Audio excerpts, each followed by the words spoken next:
Hello, everybody, and welcome back to A Few Minutes with Mark here today. I want to talk to you today about investment versus a spend.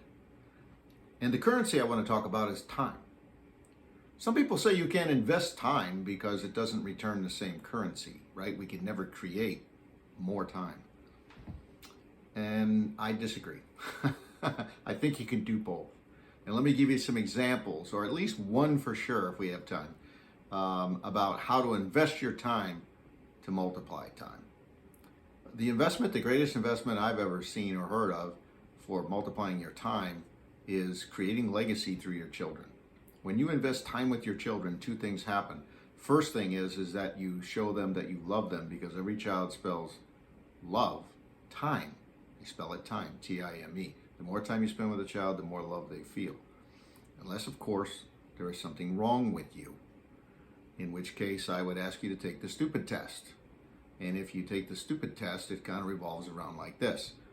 Do you feel well balanced? Do you feel you are living the life that God has called you to live? Do you believe that peace and harmony trump, let's call it aggravation, bitterness, and resentment? And if you answered no to any of these questions, I think that you might want to retake the test. But that being put aside as little comedic value. By the way, I've failed that test before, so you're not alone.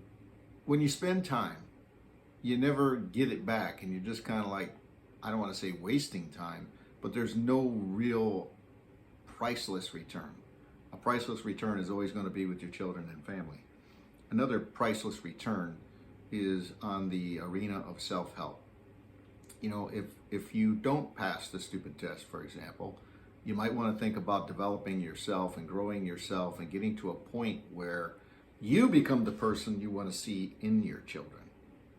So oftentimes we try to invest time with our children, teaching them what not to do in our life. But that's not how it works. They watch us and they duplicate us. Let me give you another example about children. A lot of people go to daycare, and they send their children to daycare. So if your child is in daycare, typically we shop for price and we shop for value in a daycare. And I had a saying when I was young, don't farm your wife out to work, right? And then shop the daycare price for your children just so you can farm your wife out to work.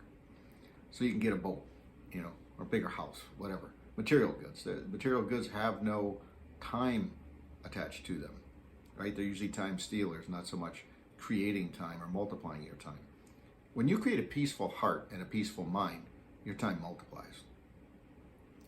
It's not about the efficiency of your productivity. It's about the freedom up here and dislodging inputs and dislodging things that suck up your time. You've heard the term going down the rabbit hole, and I see a lot of people, a lot of men, a lot of good men get sucked into the rabbit hole, whether it's research or YouTube, playing games, things like that. And a lot of times it's a restoration or an entertainment that we get caught up in that takes a lot of our time away unknowingly. And a lot of times we believe that that's an investment of time because it recharges us, and we need to be well in order to give, right? You can't give what you don't have, so you have to be well, which goes all along my point about investing the time with your children. If you've got some areas that are broken and need some help, if you're a bad parent and your children are going to turn out bad, that's all there is to it. You're going to get what you've sown. So take the investment of time seriously, and don't worry about the currency side of time. It's priceless. We can't make more, and we can't replay it. There are no redos in life. This is not a dress rehearsal. It's the real deal. Now I'm talking to you kind of seriously, but let me add some what I would call comedic relief on this. When you think about time and money, right, those are like two big issues in everybody's heart. People, they don't think about having more time, they think about having more money. And I know two kinds of people in the world: people with time and no money, people with money and no time. There seems to be a correlation there about, in order to get the dollars, you need to trade in all of this time. And to me, it's comedic. It's like, well, that's counterintuitive, right? You want to get the money to buy your time back, not to create more time that you need to be involved to go chase that money. So if you're in an occupation or a field where you think you're just really getting it and beating yourself up, but you're ending up being like, hey, I got no time. I got no time. I can't even enjoy what I do have. Make some changes. It's okay. You can forego the cash. You can make some changes in your life to make an impact on the people you love the most, know the best, and that would be your children. Thanks for joining me. If you like what I'm talking about, go share it with somebody. Maybe share it with 100, 200 people if you're that kind of person. I know I put out a lot of videos with the challenge to share this messaging to other people because it helps us all to become closer in unity so that our time invested in one another, whether it's live or just in our actions, has a multiplying effect. There is such a thing as a multiplication of each other's time when we're together. So I hope that makes sense to you. If it doesn't, get a hold of me. I'll try to clear it up for you. God bless you. Have a great day.